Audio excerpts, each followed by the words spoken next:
Bueno, qué lindo es ver a la iglesia orando. La verdad, hace bien orar juntos, como hermanos, como amigos, ¿no? Como siervos de Dios. Y esta noche nos toca reflexionar en un salmo que es el Salmo número 8. Si me quieren acompañar, si traen sus Biblias.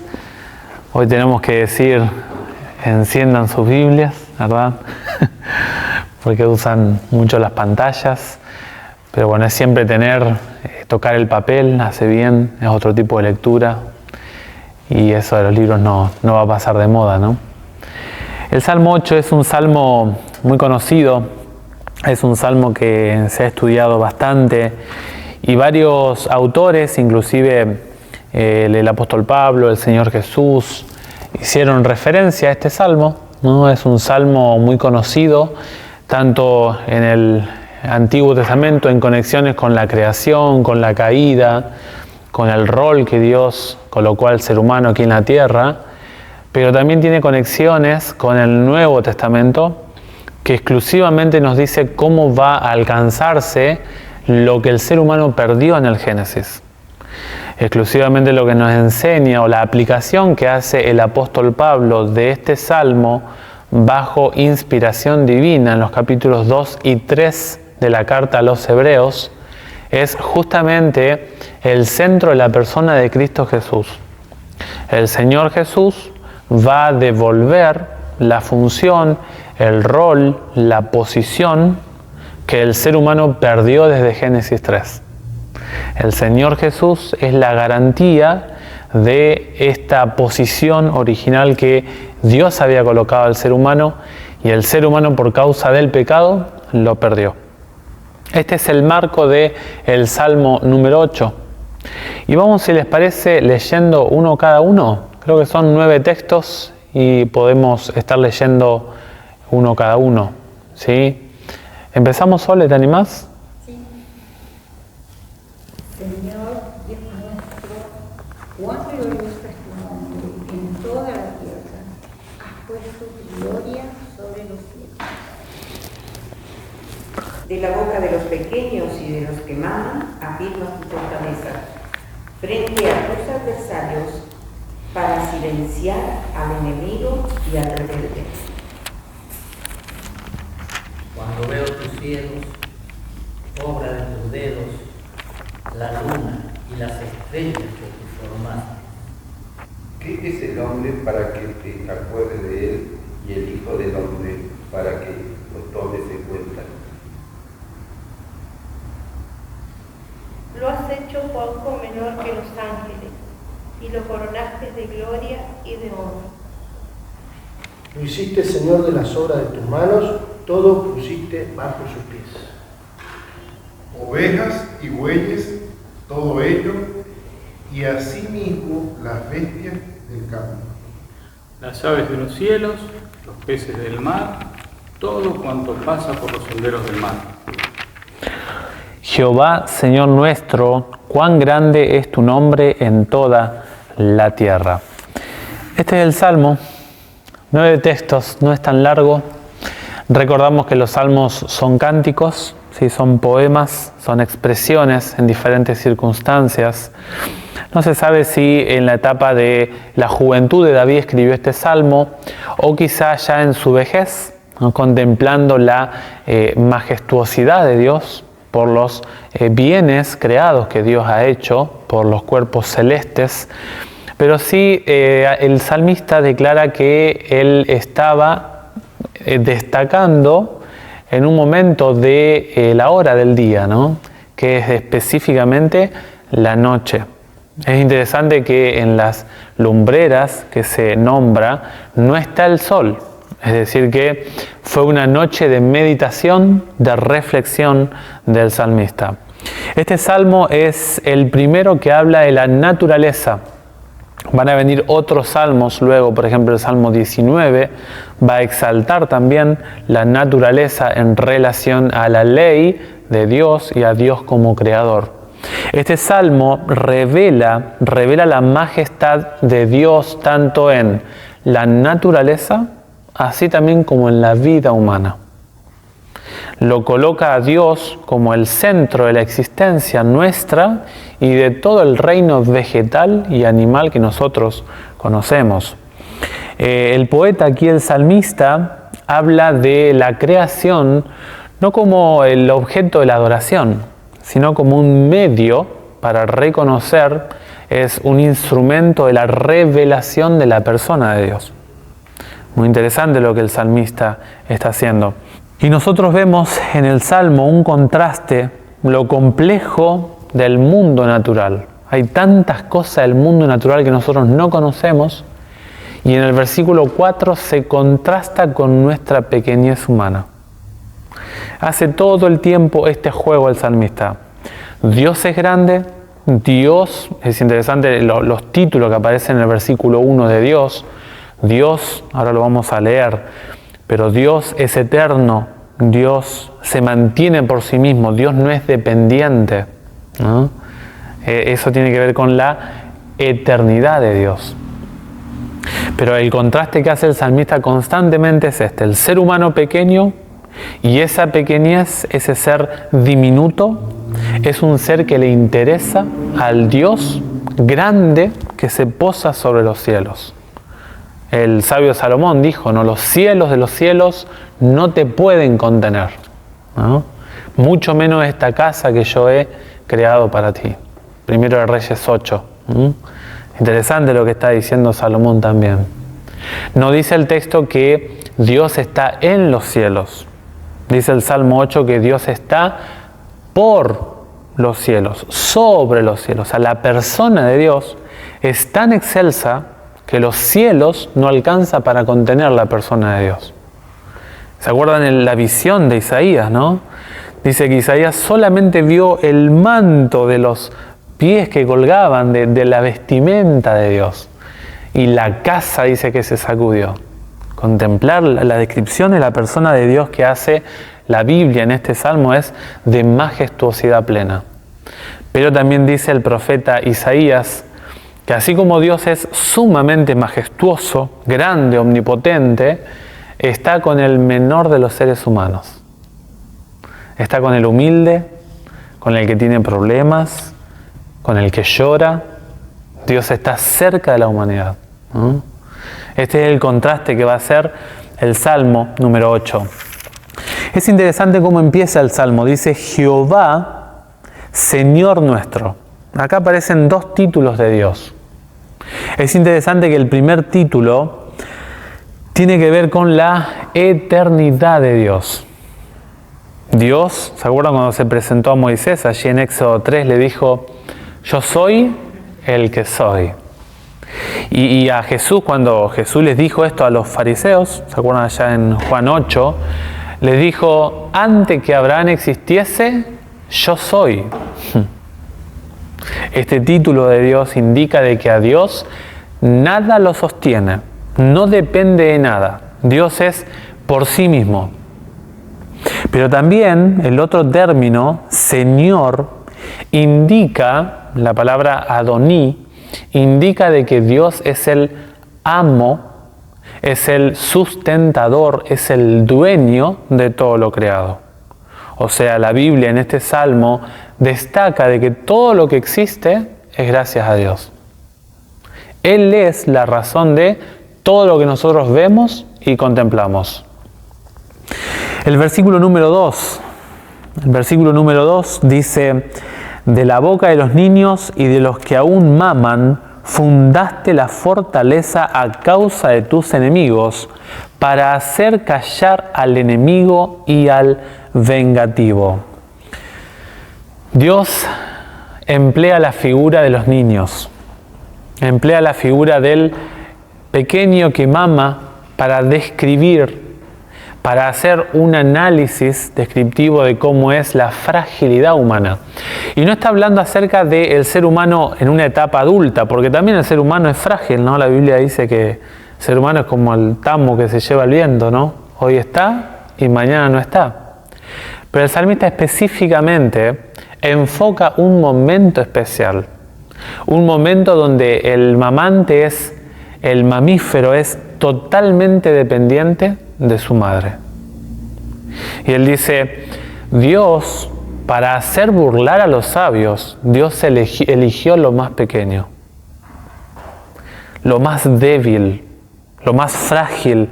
Dios empleó para avergonzar a los poderosos. Es interesante que Dios muestra su grandeza con lo frágil del mundo. La fragilidad nuestra, lejos de colocarnos en desventaja a nosotros, es un testimonio vivo de que Dios puede emplearnos y puede capacitarnos y puede expandir nuestro potencial. Si bien la humanidad es frágil, el mamante necesita de la madre, no puede estar por sí solo, Dios dice que esa fragilidad es un testimonio vivo de lo que Él es. Ese contraste entre la fragilidad humana y la omnipotencia de Dios. Inclusive los profetas, ¿no? A los profetas uno dice, ¡qué hombres de Dios! Pero saben que la Biblia dice, allí en 2 Corintios 4:7, dice, pero tenemos este tesoro en vasos de barro. Lo que es valioso para Dios no es el recipiente, ¿no? Sino es el contenido que está dentro de ese recipiente. Hasta los hombres inspirados por Dios, la Biblia los describe como simplemente barro. Y luego dice el apóstol Pablo, ¿no? Dios eligió lo débil del mundo, lo sucio del mundo, para avergonzar a los sabios y los altivos. 1 Corintios 1:27. Dios hace este contraste. Emplea la fragilidad. ¿Se acuerdan del apóstol Pablo, no? Él dijo que pidió 3 veces a Dios por esa sanidad y Dios le dijo, bástate mi gracia. Mi poder se perfecciona en tu debilidad. Tremendo. Tremendo. Y Jesús empleó, es interesante este pasaje, cuando entró a Jerusalén, ¿se acuerdan? En el ingreso a Jerusalén, Jesús despreció a los líderes religiosos y Jesús eligió a los niños. Y le dijo a los líderes, ¿nunca han leído que de la boca de los niños salió alabanza? La fragilidad empleada por Cristo para contrastar el orgullo de los líderes de la época, ¿no? El versículo 3, Salmos 8:3 dice, cuando veo tus cielos, obra de tus dedos, la luna y las estrellas que tú formaste. Qué bueno es tomar tiempo para contemplar a Dios. Hoy la vida está con un trajín que no tenemos tiempo de contemplar la naturaleza. Escuchaba a una especialista en salud neuronal y decía, el mundo gira tan rápido hoy en día que el cerebro no alcanza a desarrollarse en la plasticidad del cerebro. Ella dice, debemos empezar a bajar un ritmo como sociedad. De lo contrario, es imposible que nuestro cerebro siga creciendo como debe ser. Y ella hablaba de la falta de lectura, las pantallas y demás, ¿no? Hoy en día el ritmo de vida no permite que nosotros hagamos una pausa. Y por eso está bueno también el día sábado, ¿no? A veces no es malo no venir a la iglesia e ir al lago, descansar un poco. A veces está bueno en la tarde dejar un poquito la siesta, ¿verdad? Ir con la familia a algún lugar, cesar, descansar, ¿no? Parar un poco. ¿Cómo? Y dormir en el río. Y dormir. Pero está bueno, el salmista lo hizo. Se dedicó a la observación. Versículo número... Perdón, ¿cómo? Cuando uno va muy cerca del espejo de agua, es increíble cómo se renueva. O sea, claro, si no llevas un celular muy cerca, si te dedicas a contemplar un poco, pero a escuchar cómo te canta el río, cómo te canta el agua. Y es maravilloso, me encanta. El salmista lo hizo, podemos hacerlo también. Versículo número 4 dice, ¿qué es el hombre para que tengas de él memoria, y el Hijo del Hombre para que lo visites. Esta es una pregunta, ¿no?, que prácticamente el salmista no dice quién es el hombre, dice qué es el hombre. O sea, está haciendo el hombre una cosa diminuta. Esta es una frase que indica realmente lo mortal, lo frágil que es el ser humano. La palabra hombre ahí es alguien que manifiesta mortalidad, que manifiesta fragilidad, que no se puede curar, alguien que es perverso. No se usa la palabra Adán, el terrestre, el terrícola, no. Se usa la palabra Eshom, ¿no?, que es otra palabra que indica la debilidad, la fragilidad del ser humano. Y es interesante que Dios aquí muestra con la palabra visita, dice, y el Hijo del Hombre para que lo visites. Esta palabra es cuidar, preocuparse por. Y aquí hace un contraste el salmista, ¿no? Si bien lo rebajamos a una cosa al ser humano, el Dios de los cielos valora a ese ser diminuto. ¿Qué es el ser humano para que te preocupes por él? ¿Qué tiene el ser humano para que lo ames? Es interesante que Job Uh-huh. hace la pregunta a Dios y le dice: ¿qué es el hombre para que lo engrandezcas y pongas sobre él tu corazón? Uh-huh. Qué tremendo. ¿Cuál es el texto, Carmen? Job 7:17. Muy bueno. Ahí podemos hacer conexiones internas, ¿no? Uh-huh. Muy interesante. Y esto es algo importante. La dignidad humana depende del concepto del origen que tiene el ser humano. Si nosotros miramos el origen de la vida, de la existencia humana con los lentes de la evolución, la figura humana, el ser humano, se le quita toda la dignidad. Se lo hace un mero animal pensante, un poco más racional que el animal sin razón, sin razonamiento. Pero la Biblia dice que el ser humano no es un demonio, no es un ser que cayó y ya está perdido para siempre, pero también dice que es un ser humano que está lastimado, que necesita la restauración de Dios. Y ese es el objeto de odio de Satanás hacia la humanidad. Que en Jesús, el ser humano caído, perdido, es el objeto del amor de Dios.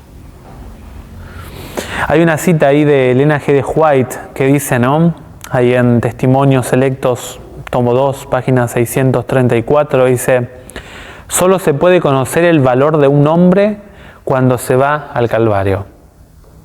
Allí se sabe cuánto valió el ser humano, ¿no? En el misterio de la cruz de Cristo podemos justipreciar el valor del hombre. El ser humano es mucho más, según la Biblia, que un mero animal pensante. Mucho más. Dice el versículo 5: lo has hecho poco menor que los ángeles y lo coronaste de gloria, de esplendor, ¿no?, y de honra. Esa era la posición que tenía el ser humano, ¿no? Tremendo ser había creado Dios. Y ese ser cayó en pecado, lamentablemente. El Creador, según la Biblia, cuando miramos nosotros el proyecto inicial de Dios, Dios me dignifica. Dios me coloca a la altura que yo tengo que estar. Yo no vengo de un animal. Yo no soy el origen de un animal peludo que tomó millones de años en crearse. No, la Biblia me dice que hubo un ser que me dio la vida a mí. Y la dignidad humana.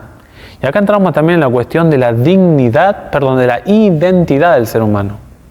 La identidad. Estudiamos justamente con otra profe esta semana con los chicos de primer año la identidad. Y una de las preguntas que responde la identidad es: ¿quién soy yo? ¿Qué definición tengo de mí mismo? Y los chicos no saben quién son. Cuando uno lee la Biblia, Dios nos da un propósito en la vida. Dios no nos hizo por casualidad. No fuimos un espermatozoide así de... No. Nosotros existimos hoy, vivimos por la gloria de Dios. Cuando yo analizo lo que soy, lejos de autovanagloriarme yo, exalto al Creador. La Biblia dice que todo lo que perdió el ser humano lo va a recuperar gracias al Señor Jesús. Hebreos 2, 9, 10, 11 dice que como todos estaban destinados a la muerte, el Señor Jesús tuvo que venir a pagar con la muerte para vencer al poder de la muerte. Y en Él, ahora nosotros podemos soñar con la promesa del Salmo 8. Restaurar todo lo que se había perdido.